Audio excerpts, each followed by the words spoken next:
आज़ादी के अमृत महोत्सव के अंतर्गत कला, साहित्य, संस्कृति एवं पुरातत्व विभाग और राजस्थान संस्कृत अकादमी जयपुर द्वारा आयोजित भगवत पाद शंकराचार्य एवं रामानुजाचार्य जयंती पर विशिष्ट व्याख्यान समारोह में के मुख्य अतिथि डॉक्टर वी.डी. कल्ला महोदय, जो माननीय मंत्री कला एवं संस्कृति विभाग राजस्थान के हैं।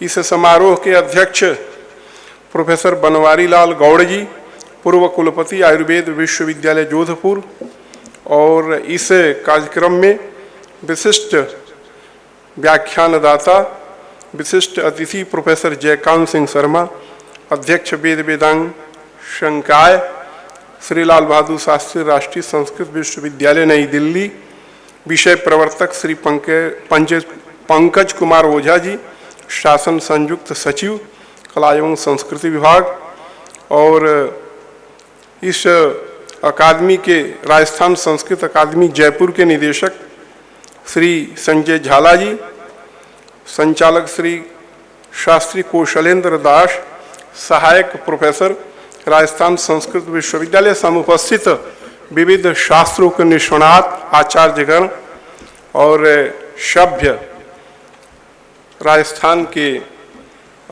भाइयों एवं बहनों, ये हम लोगों का सौभाग्य है, मैं विशेष करके मेरा सौभाग्य है कि भगवत पाद शंकराचार्य एवं रामानुजाचार्य जयंती के शुभ अवसर पर जो आदि शंकराचार्य, जिन्होंने, जैसा कि अभी हमारे संयोजक श्री शास्त्री कौशलेंद्र दास जी ने बताया है कि सनातन धर्म की जो परंपरा है, उस परंपरा में मध्य में कुछ ऐसे विच्छेद संभावित हो रहा था। उस विच्छेद को, अविच्छिन्न परंपरा को जारी करने के लिए ऐसे एक महापुरुष का जन्म हुआ है, जिन्होंने उस संस्कृति को बढ़ाया, शास्त्रार्थ में अद्भुत विद्वत समाज को पराजित करते हुए भारतीय संस्कृति की स्थापना की, राष्ट्रीय एकता और अखंडता में जिनका महत्वपूर्ण योगदान रहा है। विषय है भगवत पाद श्री शंकराचार्य के दार्शनिक संसार। इसके पूर्व यद्यपि विषय प्रवर्तक श्री पंकज कुमार ओझा जी इस विषय पर उनके कथा के माध्यम से अनेक गूढ़ रहस्यों का उद्बोधन उन्होंने किया, तथापि शोध की दृष्टि से कुछ विषयों को आपके सामने रखना चाहता हूं, जिस पर आप मनन करें और उसका जो आगे जो फल होगा वो आपके परामर्श के बाद निकलेगा। शंकराचार्य की, आदि शंकराचार्य की गुरु परंपरा। भगवान शंकराचार्य के गुरु का नाम गोविंद पाद था। गोविंद पाद के गुरु गौड़ पादाचार्य। यह जो परंपरा है, यह परंपरा शुकदेव और उनके गुरु महर्षि व्यास से आई है। एक ऐसी भारतीय यही परंपरा दृष्टिगोचर होती है, जो कि महर्षि व्यास से जो भारतीय ज्ञान परंपरा चलती हुई और वह परंपरागत भगवान शंकराचार्य में समारोपित होती है, उसका पुनरुद्धार शंकराचार्य उस संस्कृति की, भारतीय संस्कृति की व्याख्या करते हैं, और जिसे से कि भारतीय संस्कृति परिष्कृत होकर के निकलती है, और इसे भारत की एकता और अखंडता में उसका अत्यंत महत्व योगदान होता है। भगवान शंकराचार्य का आविर्भाव काल। भगवान शंकराचार्य के ये वैसे यद्यपि अभी पूर्व विषय प्रवर्तक ओझा जी ने बताया कि वह शंकर के अवतार थे, वो सामान्य पुरुष नहीं थे, जैसे हम लोग का जन्म और हमारी मृत्यु होती है, ऐसा नहीं था। तो उनका आविर्भाव और तिरोभाव, वो आविर्भाव इस जगत पर हुआ, जगत के कल्याण करने के लिए, विशेषतः भारतीय संस्कृति के पुनरुद्धार के लिए। तो भगवान शंकराचार्य का आविर्भाव और तिरोभाव काल के विषय में अनेक मत प्राप्त होते हैं। तो इस पर हम थोड़ी सी चर्चा क्यों न कर लें। इसमें कुछ तो ये स्वीकार करते हैं ईस्वी के पूर्व 6वीं शताब्दी ईसा पूर्व शंकराचार्य का आविर्भाव हुआ था। उसे लेकर के 9वीं शताब्दी पर्यंत आविर्भाव तिरोभाव की चर्चा होती है। यद्यपि अंततः हम 8वीं शताब्दी में ही निर्धारित करते हैं, तो इसका मतावलोकन पहले हम कर लें। ख्रीष्टाब्द पूर्व 508 वर्ष में आविर्भाव हुआ तथा ख्रीष्टाब्द ईसा पूर्व 476 में 32 वर्ष की अवस्था में उन्होंने शरीर का त्याग किया।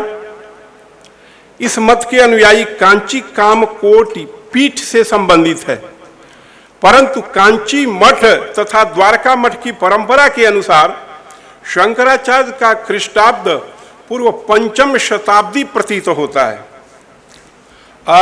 यद्यपि कुछ विद्वानों ने ख्रीष्टाब्द पूर्व 44 में शंकराचार्य का ये आविर्भाव स्वीकार किया है, अर्थात उन्होंने शरीर जो धारण किया, शंकराचार्य ने आदि शंकर जो आदि शंकराचार्य के रूप में अवतरित हुए, वह उनका जो काल है वह ख्रीष्टाब्द पूर्व 44 में शंकराचार्य का आविर्भाव काल माना गया है। कैरोलोत्पत्ति के मतानुसार शंकराचार्य का काल ख्रीष्टाब्द 4th शताब्दी भी कहीं कहीं पाई जाती है। श्रीयुत राजेंद्र नाथ घोष के अनुसार 608 शताब्द में आविर्भाव हुआ तथा 642 में शरीर त्याग शंकराचार्य ने किया, अर्थात तिरोभाव। इनके कथन में प्रमाण महानुभाव संप्रदाय दर्शन प्रकाश नामक एक ग्रंथ है। उद्धृत शंकर पद्धति का एक वचन है, उस पद्धति को यदि हम देखते हैं तो इनका जो मत है वह सिद्ध होता है। इनके कथन में शंकराचार्य का काल ख्रीष्टाब्द 8वीं शताब्दी प्रायः हम स्वीकार करते हैं, तो यह भी एक मत है। अपरे तथा अत्यंत प्रचलित मतानुसार कुछ लोग ये स्वीकार करते हैं, जो प्रचलित मत है और शंकराचार्य का आविर्भाव 778 ईस्वी में तथा तिरोभाव 820 ईस्वी में स्वीकार किया जाता है। वर्तमान समय में अधिकांश विद्वान प्रायः हम भी और जो जैसे प्रमाण मिलता है इसी को हम स्वीकार करते हैं। 8 वर्षे 12 सर्वशास्त्रविद षोडशे कृतवान भाष्यम 32 मुनिरभ्यगात। जैसा कि आप जानते हैं कि दक्षिण भारत से लेकर के जिस व्यक्ति ने ऐसे शरीर के माध्यम से ही गमन करते हुए पूरे भारतवर्ष का भ्रमण जो व्यक्ति करता है और 4 पीठ की स्थापना करता है और भारतीय संस्कृति को समारोपित करता है, और वहीं पर जब दरभंगा मंडन मिश्र के पास पहुंचते हैं तो जो विश्व प्रसिद्ध मंडन मिश्र, जिसके 3 किलोमीटर चाहे 3 कोस दूरी से सामान्य जनता संस्कृत में बात करती थी, ऐसे विश्व प्रसिद्ध मीमांसक मंडन मिश्र को पराजित करना और अनुयायी बनाना ये सामान्य चीज नहीं है। यद्यपि कल्यब्दे चंद्र नेत्रांक बहन्यब्दे गुहा प्रवेश, ये 3941, तो इस तरह से ये जो बंगाब्द की चर्चा इसमें की गई उससे सिद्ध होता है कि 8वीं शताब्दी में ही उनका काल माना जा सकता है। शंकराचार्य के शारीरक भाष्य के 2 अध्याय के 28वें सूत्र में भाष्य में धर्मकृति के मत का उल्लेख करके उसका खंडन किया गया है। धर्मकृति की कारिका के एक अंश को उद्धृत किया गया है और दिग्नाग की आलंबन परीक्षा क्या एक कोई वचन है, वो वचन का कुछ अंश है गेय रूपम तत्, ऐसे एक लघु वाक्य है जो दिग्नाग की आलंबन परीक्षा में हमें प्राप्त होती है। उसका शांकर भाष्य में उसका उद्धरण देकर के खंडन किया गया है। जैन मत खंडन के क्रम में दिगंबराचार्य अकलंक के गुरु समंत भद्र के मतों का खंडन भी पाया जाता है शांकर भाष्य में। इसे यह सिद्ध होता है वह जो उनका जो काल 650 ईस्वी के बाद ही के आसपास माना जाता है। इसे सिद्ध है कि 650 ईस्वी के बाद आदि शंकराचार्य का जन्म हुआ, अर्थात 8वीं शताब्दी भी प्रमाणिक प्रतीत होती है। यद्यपि यदि आप शास्त्रों का अनुशीलन करें तो जैसे हमारी संस्कृति और हमारे इतिहास को जो पाश्चात्य मत को जिनमें संक्रमित ऐसे आचार्यों ने इतिहास के क्रम में जैसे परिवर्तित किया, उसके क्रम में यदि देखा जाए तो यदि ईसा पूर्व यदि स्वीकार किया जाए तो कोई कठिन नहीं। आदि शंकराचार्य ने उस समय उनका आविर्भाव हुआ जब भारतीय संस्कृति पाश्चात्यों के आक्रमण से और विशेष करके शैक्षिक आक्रमण से आक्रांत हो चुकी थी, प्रदूषित हो चुकी थी।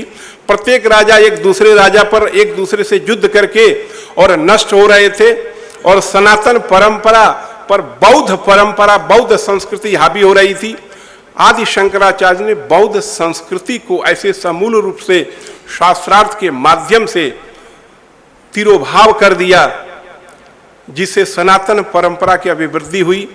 ऐसे आदि शंकराचार्य को भारतीय संस्कृति के संस्थापक के रूप में यदि कहा जाए, उसके पुनरुद्धार के और एक तरह से भारतीय संस्कृति के व्याख्यायित करके नए रूप में उसको समाज के सामने लाया उन्होंने, जिससे कि राष्ट्रीय एकता और अखंडता भारत की कायम हुई। यद्यपि शंकराचार्य के 200 से अधिक ग्रंथ पाए जाते हैं और यद्यपि सभी सनातन मत को स्वीकार करने वाले हम सभी का मत यही है कि जो 200 से अधिक जो उनके ग्रंथ हैं सब उन्हीं के द्वारा निर्मित है। कुछ लोग 200 ग्रंथों में ये भी मानते हैं कि उस पीठों पर रहने वाले आचार्यों के भी ग्रंथ हैं, परंतु आदि शंकराचार्य के ब्रह्मसूत्र शांकर भाष्य, श्रीमद् भगवद गीता भाष्य और उपनिषदों के जो भाष्य हैं, इसमें कोई भी विवाद नहीं है।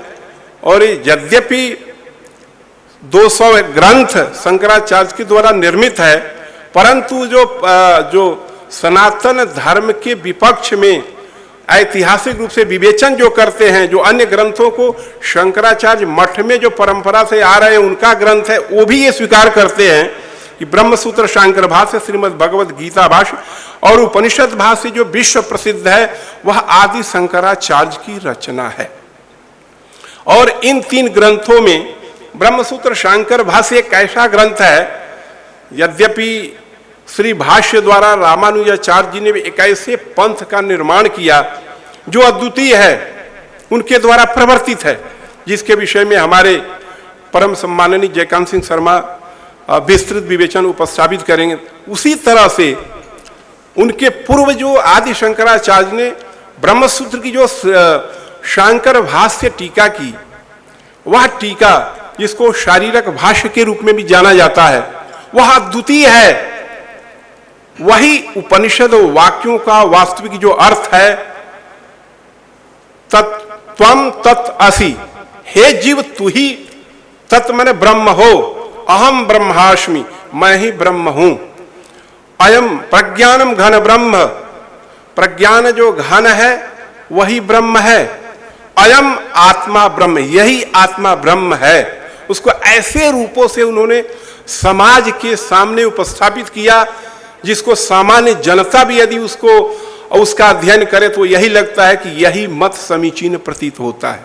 आप स्वयं देखें, आदि शंकराचार्य ने जिस अद्वैतवाद की स्थापना की, उस अद्वैतवाद के स्वरूप को का दिग्दर्शन यदि हम करें तो वो इसी तरह से उन्होंने एक उदाहरण दिया कि आपके घर में यदि अग्नि प्रज्वलित किए हैं, उस अग्नि प्रज्वलित में एक जो उसका कण है, अग्नि का कण है, संपूर्ण जो अग्नि है में दाहकता शक्ति है, वह दाहकता शक्ति एक कण को यदि वन में ले जाकर उस कण को रखते हैं और उसे अग्नि प्रज्वलित होती है, अब वन की जो विशाल अग्नि होती है, तो यही कहा जाएगा कि उस घर में जो अग्नि थी उसका एक कण महाअग्नि के रूप में प्रज्वलित हुई है। ये दोनों एक हैं, क्योंकि इसमें दाहकता शक्ति है और वन के जो अग्नि है उसमें दाहकता शक्ति है। महाविशाल देखने पर जो पूरा प्लावित करती है, उस एक तरह से वन के क्षेत्र को जलाकर भस्म करती है। घर की जो अग्नि है वह यदि उस अंगारे को स्पर्श करेंगे तो हल्का सा कष्ट होगा, लेकिन वही अंगारा जब जंगल में जाता है, महाअग्नि के रूप में प्रज्वलित होता है, तो संपूर्ण विश्व को नष्ट कर देता है। इसका उदाहरण देते उन्होंने बताया कि देखिए उसी तरह से यह जो आत्मा जीवात्मा चेतन है, यह जीवात्मा ही उस ब्रह्म से अतिरिक्त नहीं है। ठीक वही स्थिति है, दोनों में अंतर इतना है कि जो वन की जो अग्नि है उसकी उपाधि वन है, अरण्य उसकी उपाधि है। घर में जो अग्नि है वह घर में अंगीठी में रखी हुई जो अग्नि है उसकी उपाधि अग्नि अंगीठी है, उपाधि का भेद है। वह जो अग्नि जो ये है वही अग्नि वो है।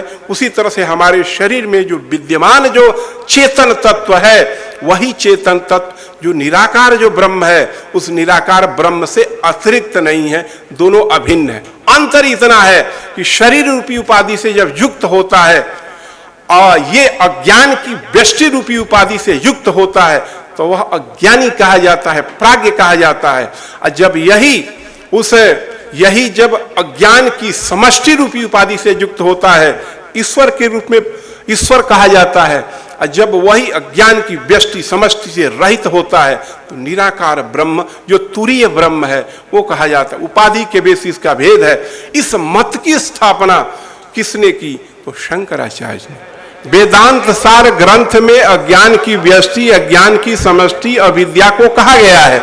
यद्यपि वेदांत परिभाषा में उसी जो चेतन की जो उपाधि है उस उपाधि को अविद्या और माया शब्द से कहा गया है। अविद्या व्यष्टि है और माया समष्टि है। वेदांत परिभाषा में जो अज्ञान की जो उपाधि है उस उपाधि को माया समष्टि को कहा गया है और व्यष्टि को अविद्या कहा गया है। लेकिन वेदांत सार ग्रंथ में ये अज्ञान की समष्टि जिसकी उपाधि है उस चेतन को ईश्वर कहते हैं। अज्ञान की व्यष्टि जिसकी उपाधि है उसको हम प्राज्ञ शब्द से कहते हैं। हम शास्त्र के द्वारा कह रहे हैं, अनर्गल प्रवाह नहीं है। तो हमारा ये कहना है कि एक हमारे गंगेशोपाध्याय रघुनाथ शिरोमणि कहते हैं कि हमारे ग्रंथ का स्वारस्य संपूर्ण रूप से समझने के बाद यदि उसका खंडन करते हैं तो कष्ट नहीं होगा।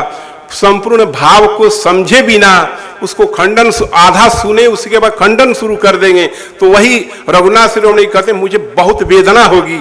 संपूर्ण भाव को सुनने के बाद उसका खंडन किया जाता है। चलिए पृथक हम चर्चा करते हैं शंकराचार्य का अद्वैत मत तथा सनातन धर्म प्रचार। एक ये भी उन्होंने किया, अद्वैत से वेदांत मत की स्थापना और सनातन धर्म का प्रचार। भारतीय धर्म सनातन पर या भारतीय संस्कृति पर बौद्धों ने नास्तिक मत का आलंबन करते हुए कुठाराघात किया। संपूर्ण भारतवर्ष बौद्ध मत ही दिखाई दे रहा था। यहां तक कि भारतवर्ष के समीपवर्ती जितने अभी भी जानते हैं थाईलैंड है, श्रीलंका है और समीपवर्ती जितने तिब्बत है जो देश है उसमें अभी भी बौद्ध धर्म है। तो भारत से वो धर्म निकला और आसपास करके एक तरह से संपूर्ण बौद्ध धर्म का वैश्वीकरण एक समय हो गया था। वैश्वीकरण बौद्ध के अतिरिक्त धन है। लेकिन आप जानते हैं कि हमारे परम सम्माननीय जो समाज सेवक ये बताते हैं कि भारतवर्ष में, और ये देखिए हमने अनुभव किया, यदि भारतवर्ष में एक भी जयकांत सिंह शर्मा जैसा आचारवान व्यक्ति और जैसे हमारे ये कौशलेंद्र जैसे आचारवान व्यक्ति है तो कालांतर में वह जो बीज जो होता है, एक बीज भी बचा है तो उस संस्कृति की रक्षा धीरे धीरे उसका बढ़ते बढ़ते पूरे भारतवर्ष में छा देगा। उसी तरह से हमारी सनातन संस्कृति की गांव में बसी थी और गांव से वो धीरे धीरे उद्बुद्ध होकर के, और उसको उद्बुद्ध करने में शंकराचार्य का बहुत बड़ा योगदान है। और सभी आपस में लड़ते हुए राजाओं को एक दूसरे में संगठित कैसे किसने किया? तो आदि शंकराचार्य ने किया। तो अब उसमें उन्होंने क्या किया कि अवैदिक धर्म के प्रचार तथा तदनुसारी दर्शनों के प्राबल्य से जिस समय भारतीय वर्णाश्रम धर्म का ह्रास हो रहा था उस समय कुमारिल भट्ट, मंडन मिश्र और शंकराचार्य, जैसा कि आप जानते हैं ये भी कुमारिल भट्ट भी मंडन मिश्र भी शंकराचार्य के अनुयायी बन गए, पक्के मीमांसक थे। तो उस समय कुमारिल भट्ट का भारतीय संस्कृति के पुनरुद्धार में बहुत बड़ा योगदान रहा है, मंडन मिश्र का भी रहा है। जिसके 3 कोस दूरी से एक सामान्य घटको गांव की महिलाएं जो घड़ा लेकर के जाती रही पानी भरने के लिए, वो भी संस्कृत में बोलती थी। ये उनका प्रभाव था। इन्होंने क्या किया, भारतीय संस्कृत का पुनरुद्धार किया और इन विद्वानों को पराजित करके शिष्य बना करके उस भारतीय संस्कृति को जो विकास के लिए उन्होंने परिष्कार जो उन्होंने किया था, सबको किया, पूरे भारतवर्ष में फैलाया। आगे चल करके शंकराचार्य सनातन धर्म के प्रचार तथा वैदिक धर्म की पुनर्स्थापना में भारत में बौद्ध धर्म को प्राय लुप्त कर दिया। अपने प्रभाव से, संस्कृति के प्रचार से, विशेष करके भारतीय वर्णाश्रम धर्म का जो ह्रास हो रहा था, यद्यपि ब्राह्मण क्षत्रिय वैश्य शूद्र हम सब एक हैं, जैसे हमारा जो शरीर है, शरीर के जो पैर है, मुख है, बराबर है, लेकिन सब अलग अलग कार्य करते हैं। इसी तरह से हमारी जो व्यवस्था है, उसमें व्यवस्था में प्रत्येक जाति और वर्णाश्रम की प्रत्येक व्यक्ति का समान अधिकार होता था। वही अधिकारों का बंटवारा उसके हिसाब से कार्य करते थे। उसको बीच में लोगों ने विखंडित कर दिया था। शंकराचार्य ने ये जो वर्ण, आश्रम और धर्म को समरूपता प्रदान की। वैष्णव, शैव, शाक्त, तांत्रिक, जैसे देखेंगे भारतीय दर्शन शास्त्र में हमारे बहुत बड़े विद्वान जयकांत सिंह शर्मा जी हैं, वो भी बताते हैं कि जैसे इन्होंने अभी भारतीय दर्शन, किसी दर्शन की व्याख्या करना हो तो कर दें। क्यों कि रामानुज दर्शन को जब इन्होंने उत्तर पक्ष में रखा तो पूर्व पक्ष के रूप में हमारी एक परंपरा रही है कि न्याय, वैशेषिक, सांख्य, योग और पूर्व मीमांसा, उत्तर मीमांसा सभी दर्शनों का अध्ययन करके उसके पक्ष को उपस्थापित किया जाता है, फिर उसका खंडन करके अपने मत की स्थापना की जाती है। ठीक उसी तरह से शैव, वैष्णव, शाक्त और तांत्रिक सभी संप्रदाय अद्वैत वेदांत दर्शन के विरुद्ध शास्त्रार्थ करते थे, तथापि इन्होंने क्या किया, अद्वैत वेदांत दर्शन का वैश्वीकरण कर दिया। इसके उदाहरण के रूप में देखा जाए तो जिस समय विवेकानंद ने इस मत को जब अमेरिका में, विदेशों में स्थापित किया, तब से हमारा अद्वैत वेदांत वैश्वीकरण हुआ। ये क्यों हुआ कि स्वयं आप स्वयं देखें कि मैं वही हूं, ये भी देखते ही हैं जो भगवान भारत में जो जन्म लेते हैं, वो जैसे सांख्य दर्शन में हम देखें तो सांख्य दर्शन में अंतर इतना ही है कि ज्ञान जो है बुद्धि का धर्म है। और अभी चर्चा हो रही थी अद्वैत वेदांत में ज्ञान स्वरूप यह चेतन है। न्याय में ज्ञान का अधिकरण आत्मा है, परंतु जिस चेतन को आत्मा कहते हैं वह ज्ञान स्वरूप ही है, आनंद स्वरूप ही है। और जब उन्होंने इसमें सांख्य दर्शन में देखते हैं तो बुद्धि के 8 धर्म होते हैं, धर्म, ज्ञान, वैराग्य और ऐश्वर्य। अधर्म, अज्ञान और वैराग्य और ऐश्वर्य। तो हम सभी में अधर्म, अज्ञान और वैराग्य और ऐश्वर्य होने के कारण हम अल्पज्ञ बने रहते हैं, जिसमें धर्म, ज्ञान, वैराग्य, ऐश्वर्य युक्त जो हो गया, जो चेतन हो गया, तो वही चेतन उस प्रापन विराट रूप को प्रदर्शित करता है। उसी तरह से धर्म, ज्ञान, वैराग्य से युक्त जो आदि शंकराचार्य ने जो ब्रह्म के स्वरूप का दिग्दर्शन अद्वैत वेदांत के माध्यम से कराया। शंकराचार्य ने शास्त्रीय विचारों से विभिन्न मतावलंबियों को पराजित किया। उन्होंने ऐसे सन्मार्ग का अन्वेषण कर दिया जिस मार्ग पर भारतीय जन चलते हुए सनातन धर्म के मर्म को समझते हुए स्वधर्मे निधनो श्रेय पर धर्मो भयावह, ये श्रीमद् भगवद गीता की जो वाक्य है, उस वाक्य को संपूर्ण भारतवर्ष की जनता में तिरोहित कर दिया, प्रवेश करा दिया। स्वधर्मे निधनो श्रेय पर धर्मो भयावह। आगे चल करके जो यद्यपि किसी विद्वान ने शंकराचार्य को प्रच्छन्न बौद्ध कहा है, शंकराचार्य प्रच्छन्न बौद्ध थे। कैसे? मायावाद मच्छास्त्रम प्रच्छन्नम बौद्धमेव च। कहते हैं प्रच्छन्न बौद्ध इन्होंने क्यों कहा, तो कहते हैं कि नागार्जुन ने माध्यमिक कारिका में शून्यवाद की स्थापना की है। जगत जद वर्तते तत् सर्वम शून्यम, पूरा संसार शून्य ही है। उनके मत में शून्य ही आत्मा है। तो उन्होंने जब उसकी व्याख्या जब की तो ये उसकी व्याख्या करते हुए वहां पर आया है कि वह जो शून्य जो है न सत है, न सत है, न असत है, न सद असत नहीं है, तो न सत है न असत है, सद असत भी नहीं है, तुरीय है, एक चर्चा आई है, वह चतुर्थ है। ये तीनों से अतिरिक्त चतुर्थ है, शून्य, उसकी व्याख्या नहीं की जा सकती, वह शून्य अनिर्वचनीय है। और जब शंकराचार्य उसी माया की चर्चा करते, माया से जगत की उत्पत्ति होती है, माया से जगत की उत्पत्ति होती है, ब्रह्म का विवर्त यह जगत है। तो विवर्त क्या है? तो ब्रह्म सत तीनों कालों में उसका बाध नहीं होता है। ब्रह्म पूर्व में था, अभी भी है, भविष्य में भी रहेगा, वह चेतन विद्यमान रहेगा ब्रह्म। और जो माया है अनादि काल से है, परंतु ज्ञान से निवृत्त हो जाएगी। तो जिस समय ज्ञान से माया निवृत्त हो जाएगी, तो एक तो उसको समाप्त हो रही है, तो सद नहीं है, तो सद भी नहीं है, असद भी नहीं है।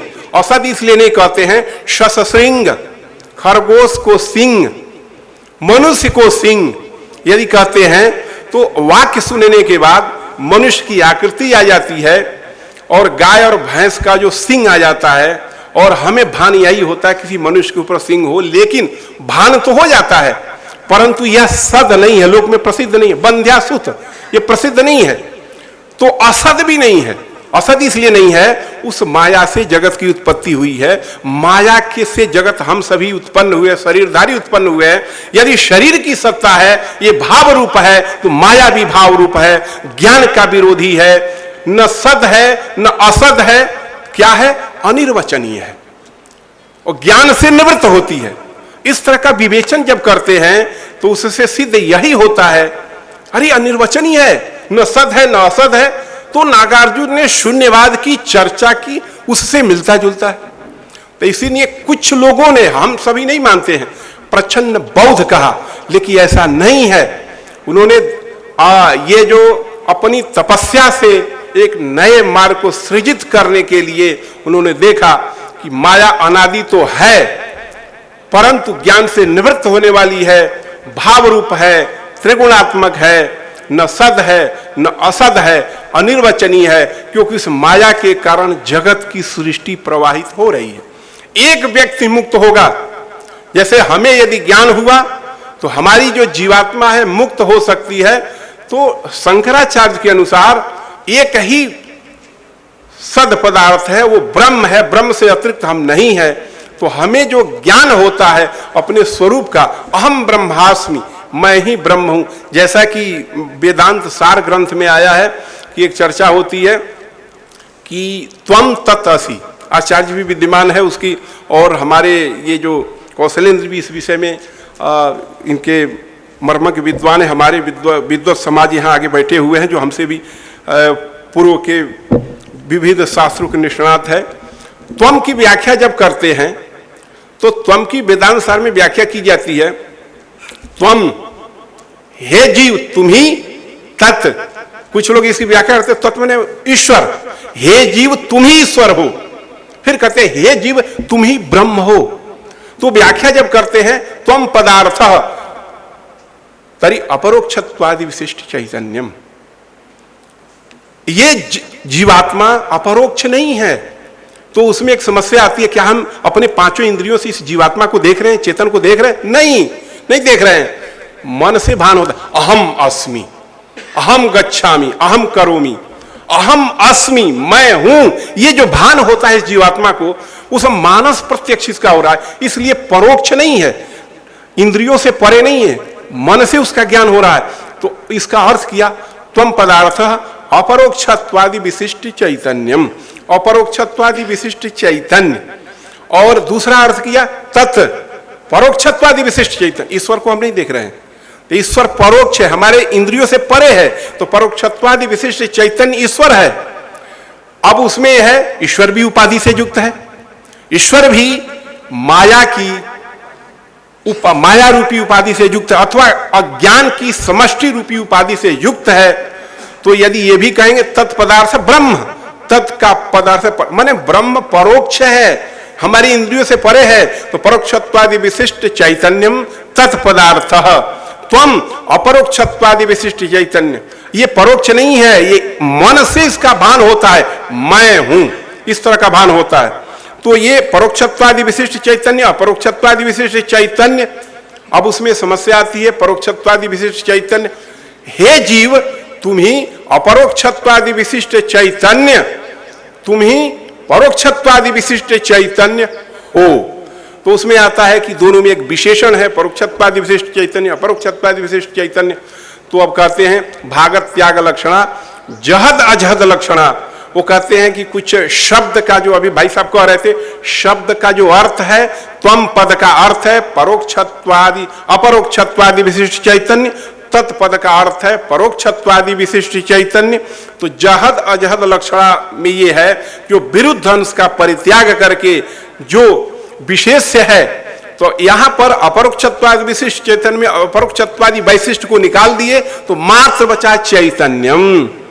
अपरोक्षत्वादि विशिष्ट चैतन्य में परोक्षत्वादि वैशिष्ट को निकाल देंगे तो दोनों जगह, इसका मतलब त्वम पद का अर्थ है चैतन्य, तत्पद का अर्थ का चैतन्य, ये शरीर को निकाल दिए। इसमें जो चेतना है, यह जो चेतन ब्रह्म है, उसकी भी जो माया उपाधि को भी रहित कर दिए। तो ईश्वर जो है वह निराकार ब्रह्म हो गया, यह भी निराकार ब्रह्म हो गया। जैसा कि एक उदाहरण के स्वरूप बताएं, अभी देखिए ये भवन में जिस कक्ष में हम लोग बैठे हैं, तो ये एक उपाधि हो गई, इस कक्ष की उपाधि है। जिस समय ये भवन बना उसके पहले ही उपाधि नहीं थी। इस कक्ष में जो शून्य जगह उसको आकाश कहते हैं, यह कक्ष से रूपी उपाधि से युक्त है। ये जिस दिन विलीन हो जाएगा तो जयपुर क्षेत्र एक उपाधि हो गई उससे युक्त। जयपुर क्षेत्र भी जिस दिन विलीन हो जाएगा तो निराकार जो आकाश है उसी, ये भी निराकार आकाश स्वरूप हो जाएगा। उसी तरह से जो माया उपाधि और अविद्या रूपी उपाधि दोनों जब निवृत्त हो गई तो जो निराकार जो चेतन है, चैतन्य है, उस तरह से ये भी जो निराकार चैतन्य स्वरूप हो जाएगा। इसीलिए इसी को स्थापना उन्होंने की, अद्वैत, द्वैत का भान जहां पर न हो, उस ब्रह्म से अतिरिक्त यह ब्रह्म बने। इसीलिए कहा तो ये भागत त्याग जहद अजहद लक्षणा जब करते हैं तो विरुद्ध से निकल गया। तो त्वम का अर्थ है चैतन्य, तत्पद का अर्थ है चैतन्य, चैतन्य से अभिन्न चैतन्य। एक उदाहरण आपको बताए थे कि हम यहाँ पर अग्नि रखे हैं, एक उसका कण ले आकर के जंगल में रखते हैं, महाबृहद अग्नि होती है। वह यहाँ की जो अग्नि है उससे जंगल की जो अग्नि है अलग नहीं है, बस उपाधि के भेद से दोनों का ये भेद हो रहा है। इस तरह से उन्होंने रामानुजाचार्य ने विशिष्टाद्वैत वेदांत का और आदि शंकराचार्य ने अद्वैत वेदांत का दिग्दर्शन किया। यद्यपि सर्वदर्शन संग्रह एक ग्रंथ है, माधवाचार्य ने 16 दर्शनों की चर्चा की है, चारवाक से लेकर के सांख्य, चारवाक प्रथम है और सांख्य दर्शन 15वां दर्शन है। और सांख्य दर्शन के परिणामवाद को खंडन करते हुए इतना ही अंतर है माया और प्रकृति में।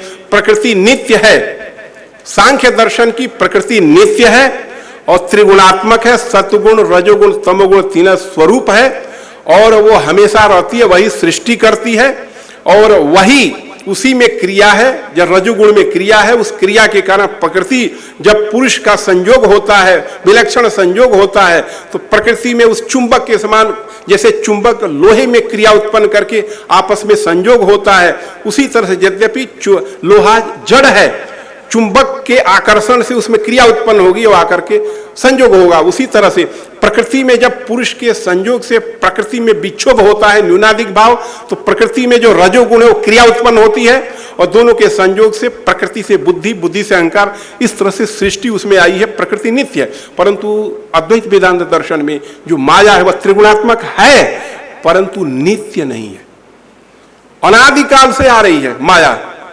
ज्ञान से निवृत्त होगी तो उसको हम नित्य नहीं मान सकते। जो तीनों कालों में विद्यमान हो वही नित्य है। वस्तु एक मानी गई है तो उसमें वेदांत सार में वस्तु ब्रह्म को माना है, तो वस्तु है क्या? वसति तिष्ठति इति वस्तु त्रिषु कालेषु, तीनों कालों में जो रहती है उसको वस्तु कहते हैं। वह वस्तु ब्रह्म है, वह ब्रह्म, यह जो आत्मा और वह परमात्मा अथवा ब्रह्म निराकार जो ब्रह्म है, दोनों एक हैं, बस उपाधि के वजह से इनका भेद है। इस तरह का विवेचन इसमें किया गया है। अब उन्होंने परिणामवाद का जब खंडन करते हैं तो परिणामवाद है क्या? तो सत्कार्यवाद को परिणामवाद कहते हैं। उनका एक कहना है प्रकृति अपना रूप बदल करके, जो भाई साहब कह रहे थे, प्रकृति अपना रूप बदल कर बुद्धि के रूप में हुई, बुद्धि अपना रूप परिवर्तित करके अहंकार, और अहंकार अपना परिवर्तन करके एकादश इंद्रियों के रूप में परिणत हुआ, और तामसिक अहंकार से जो पंच तन्मात्रा उसी का विकार है, रूप बदलता गया और उससे पंच महाभूत की उत्पत्ति होती है। इसी को परिणामवाद कहते हैं। कार्य उत्पन्न होने से पूर्व अपने कारण में सूक्ष्म रूप से विद्यमान रहता है, ये सत्कार्यवाद है। माने प्रकृति अपना रूप बदलते बदलते दूसरे रूप में वही आती है और फिर विलय होते हुए फिर मूल प्रकृति में विलीन हो जाएंगे। तो प्रकृति नित्य, परंतु माया नहीं है, माया मिथ्या है। ज्ञान से निवृत्त होने के कारण माया मिथ्या है। उस माया से जगत की उत्पत्ति होती है। माया की दो शक्ति है, आवरण और विक्षेप। आवरण शक्ति जो है, जो जीवा ब्रह्म जो है ज्ञान स्वरूप है, तो ज्ञान को आवृत कर लेती है माया। तो ज्ञान को आवृत करने से वह जो चेतन ब्रह्म है अपने स्वरूपे को नहीं देख पाता है। जब ज्ञान के माध्यम से अपने स्वरूप को देखना है, उसको जब आवृत कर ली, विक्षेप शक्ति जगत को उत्पन्न करती है और उसी से माया का ये जगत जो ब्रह्म का विवर्त, यह जगत है। अविवर्त तो अब जो अन्यथा प्रथा, कारण सत्य है, कार्य भी यदि सत्य है तो परिणामवाद, और कार्य मिथ्या है, उससे जगत की जो उत्पत्ति हो रही, माया मिथ्या, उससे जगत की उत्पत्ति होती है। इसका उन्होंने इतना समुचित उपस्थापन उन्होंने किया। किसने? आदि शंकराचार्य ने एक ऐसा दर्शन उन्होंने आविर्भूत किया, ये न भूतो न भविष्यति, जो संपूर्ण वैश्वीकरण हुआ सामान्य जनता के लिए अत्यंत उपयोगी। समय है किराने दे। तो इस तरह से यदि देखा जाए तो एक ऐसा दर्शन जिसने संपूर्ण विश्व के प्रत्येक जीव को में जो चेतना है, उस चेतना जो है ब्रह्म से अतिरिक्त नहीं है। और जैसा कि शास्त्र में आया भी है, एक ही वो ब्रह्म है, उसकी इच्छा हो गई अनेक हो जाएं, तो उसके क्रम से जगत की उत्पत्ति होती है। परंतु माया से जगत की उत्पत्ति होती है। माया कब से आना है, उत्पन्न हुई, कैसे उत्पन्न हुई, ये नहीं कहा जा सकता। अनादि है, अनादि काल से है, इसीलिए उसको अनिर्वचनीय माना गया। अनादि है परंतु ज्ञान से निवृत्त हो सकती है, और माया मिथ्या है, उस मिथ्या से जगत की उत्पत्ति होती है। तो जगत भी मिथ्या है। अभी हम चर्चा कर रहे हैं, हम उद्वेलित हो जाते हैं, ये भी मिथ्या है। हम जो भी कर रहे हैं, आप स्वयं इस पर चिंतन करें। हम अपने जीवन में जिस कार्य के लिए निरंतर लगे हैं, आप बाद में देखिएगा सब मिथ्या है। धन अर्जित कर रहे हैं, वो अपने साथ जाने वाला नहीं है। अपने अहंकार के वशीभूत अनेकों जितनी विभूतियों को हम उत्पन्न करना चाहे, वह कुछ काल के लिए है। वास्तव में शंकराचार्य ने बता दिया, संपूर्ण जगत मिथ्या है। जिस पद का अभिमान हम करते हैं वो भी मिथ्या है, हर वस्तु मिथ्या है। इसलिए उन्होंने ये मार्गदर्शन इसलिए कराया कि सामान्य जनता भी मिथ्या समझ करके, क्रोध के वशीभूत होकर के असन मार्ग का परित्याग करते हुए सन्मार्ग पर चले और आगे चल करके वो जो ब्रह्म के स्वरूप को समझे। इन्हीं शब्दों के साथ आप लोग ने बड़े धैर्य से सुना। भारतीय परंपरा में संत तत्व का विशद वर्णन है। योग दर्शन में लिखा है कि व्यक्ति पूर्णतः जब अहिंसक हो जाता है, गीता में जैसे लिखा है ना, अहिंसा सत्यम क्रोध त्यागा शांतिरपैशुनम दया भूतेस्व लोलुप्तम मार्दवम हीरचापलम। ऐसा व्यक्ति जब हो जाए तो साक्षात विरोधी जीवों में भी अहिंसा की भावना उत्पन्न हो जाती है। बहुत से ऐसे संतों के उल्लेख आते हैं जहां हिरण और सिंह एक साथ बैठे हुए हैं, उनमें विरोधाभास खत्म हो जाता है। जैसे रामचरितमानस में लिखा है, नहीं, प्रभु सिंह नगर कीजे सब गाजा, हृदय राखी कौशलपुर राजा, गरल सुधारिपु करई मिताई और गोपद सिंधु अनिल सितलाई।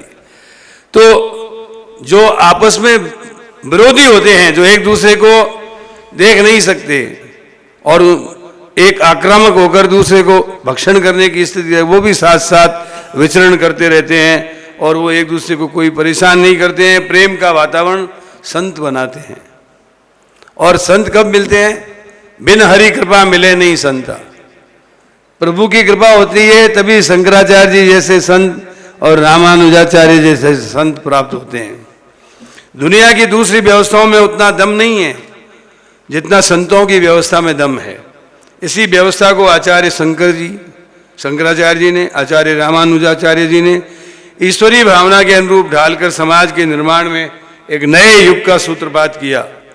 वैदिक धर्म को पुनर्जीवित करने में आचार्य शंकराचार्य जी का महान योगदान था। बौद्ध धर्म के सिद्धांतों का खंडन करके ज्ञान को ही ईश्वर की अनुभूति तथा मोक्ष का साधन बताया। उन्होंने बताया कि 4 पुरुषार्थ हैं, धर्म, अर्थ, काम और मोक्ष।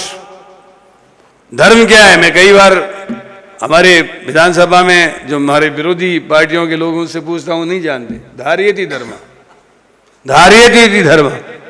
मैं ब्राह्मण का लड़का हूं, मैं कहता हूं कि मैं तो संध्या वंदन करके और उसके बाद में भोजन ग्रहण करूंगा, ये मेरा धर्म हो गया। कोई कहता है मैं सिख धर्म का मानने वाला कि मैं गुरु ग्रंथ साहब का पाठ करूंगा उसके बाद भोजन करूंगा, ये उसका धर्म हो गया। कोई कहता है मैं 5 बार नमाज पढ़ूंगा और ज़कात एक तरीके से का पालन करूंगा, दान करूंगा, ये इस्लाम धर्म हो गया। इसी तरीके से कोई कहता है कि मैं मतलब क्या उसमें गिरजाघर में जाकर प्रेयर करूंगा, उसके बाद खाना खाऊंगा, उसका धर्म हो गया। लेकिन कुछ लोग ऐसे कहते हैं कि मैं तो जीवन में सत्य बोलूंगा, और हमारे भागवत का सार भी यही है, श्रीमद् भागवत का सत्यम परम धीमहि, सत्य ही ईश्वर है। तो इस प्रकार से शंकराचार्य जी ने ये बताया धर्म क्या है। अर्थ जो है आप लोग सब समझते हैं, सवेरे 10 बजते ही लोग ऑफिस में दौड़ते हैं, कोई अपनी दुकान खोलने जाता है, कोई कारखाने में जाता है, कोई पढ़ाने जाता है, कोई चिकित्सालय में चिकित्सा के लिए जाता है। तो अर्थ प्रधान युग है, अर्थ के लिए लोग जीते हैं। और काम में जो है उसमें पशु पक्षी में और मनुष्यों में कोई फर्क नहीं है, वो तो एक तरीके से पशु प्रवृत्ति है। लेकिन अल्टीमेट ऑब्जेक्ट जो संसार का है वो मोक्ष को प्राप्त करना, जिसके बारे में शंकराचार्य जी ने बताया। और लास्ट में तो ये कह ही दिया, देखिए मुझे रामानुजाचार्य में और आचार्य शंकर में एक जो समानता मिलती है वो ये है कि भक्ति जो है सर्वश्रेष्ठ मार्ग है मोक्ष का और भगवान को प्राप्त करने का। भज गोविंदम भज गोविंदम गोविंदम भज मूढ़ मते। और इसके माध्यम से उन्होंने पूरी जीवन की यात्रा का वर्णन करके बता दिया कि भाई इसका सार ये है कि गोविंद को भजो और इस संसार से मोक्ष को प्राप्त करो।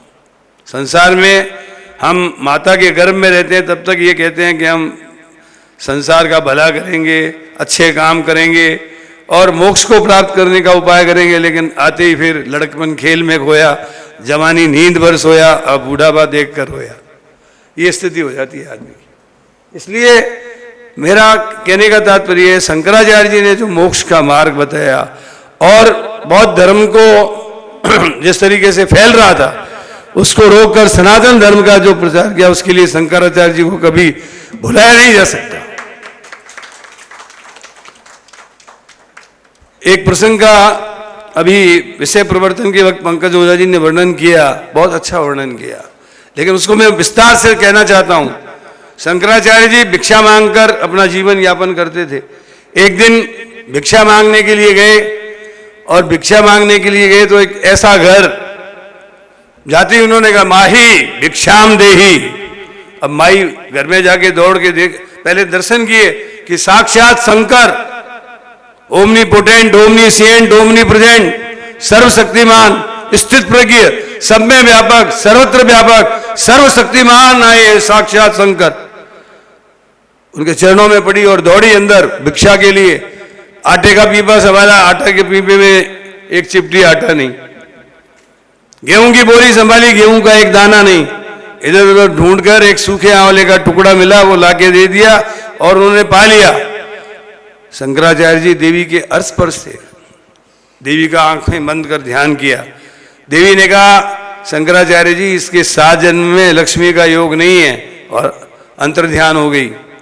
उन्होंने फिर कनकधारा स्तोत्र का पाठ किया और कनकधारा स्तोत्र का पाठ करते करते उनकी आंखों में अश्रुधार छूट गई और अश्रुधार छूटते ही उस गृहिणी के घर में सोने की वर्षा हो गई। ऐसे थे शंकराचार्य। शंकराचार्य जी ने जहां कोई योग नहीं था वहां योग करवा दिया। तो कहने का तात्पर्य मेरा ये है, ये दोनों ही एक ऐसे अवतार के रूप में आए जिन्होंने अपना अपना सिद्धांत दिया और संसार में कैसे जीना है उसके जीने का तरीका बताया। मैं इस अवसर पर खास तौर से कहना चाहता हूं कि ब्रह्म के संबंध में उनका दृष्टिकोण अद्वैतवाद का था।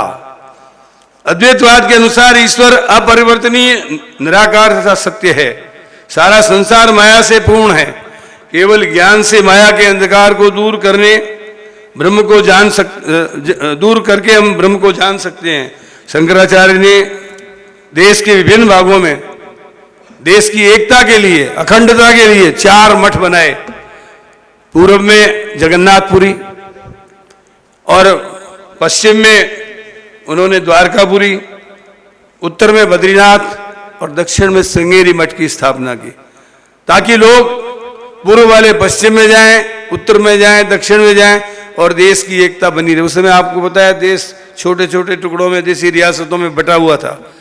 उस समय उनकी परिकल्पना अखंड भारत की, ये अपने आप में एक बहुत बड़ी सोच की परिचायक है कि उन्होंने देश की सांस्कृतिक एकता, धार्मिक एकता और देश की को एक अखंड भारत की जो परिकल्पना उन्होंने की थी, इसके कारण से उन्होंने 4 मठ बनाए। और खास तौर से उन्होंने जो ओम की व्याख्या की, उन्होंने चुनौती दी सब धर्मों को कि ओम कहां से आया। मैं आपको बताना चाहता हूं, जो भगवान शंकर को मानते हैं वो कहते हैं ओम नमः शिवाय। ओम नमः शिवाय कहां से आया? ओम नमः संभवाय च मयो भवा यच नमः शंकराय च मयस्करा यच नमः शिवाय यच शिवतराय च। ये नमः शिवाय यहां से आया। शुक्ल यजुर्वेद के 41वें श्लोक, जिसको कहते हैं, अपन जैसे बीकानेर से जयपुर से दिल्ली जाते हैं तो मिडवे कहां आता है? बहरोड। तो ये जो एक तरीके से वेद का मिडवे है, बीज मंत्र है। और ओम जो है वो कहां से आया? शिव पुराण में लिखा है, एक दिन आदिदेव महादेव प्रकृति की गोद में बैठे थे और प्रकृति की गोद में बैठे बैठे उन्होंने अपने दाएं पैर के ऊपर अमृत जैसा एक पदार्थ मला और भगवान विष्णु की उत्पत्ति की। बाएं पैर पर उन्होंने वही अमृत जैसा पदार्थ मला और ब्रह्मा जी की उत्पत्ति की।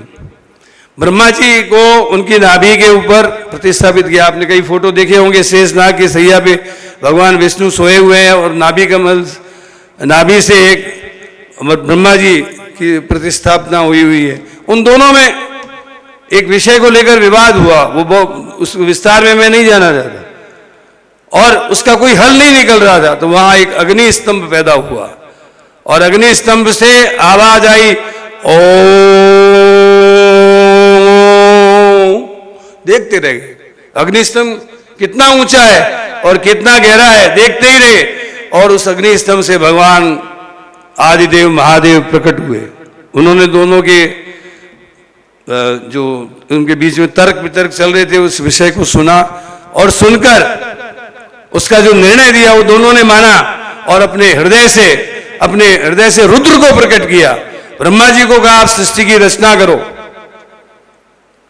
नहीं, और विष्णु जी को कहा उसका पालन करो, और रुद्र को कहा संहार करो। तब से ये ओम वहां से आया है। अब मैं आपको बताना चाहता हूं, ओम सब धर्मों के आगे लगता है। ओम नमः शिवाय जो देवी भक्त कहते हैं वो कहते हैं ओम ऐंग रिंग क्लिंग चामुंडाय बिचे, और जो वैष्णव है वो कहते हैं ओम नमो भगवते वासुदेवाय। और जैन धर्म वाले क्या कहते हैं?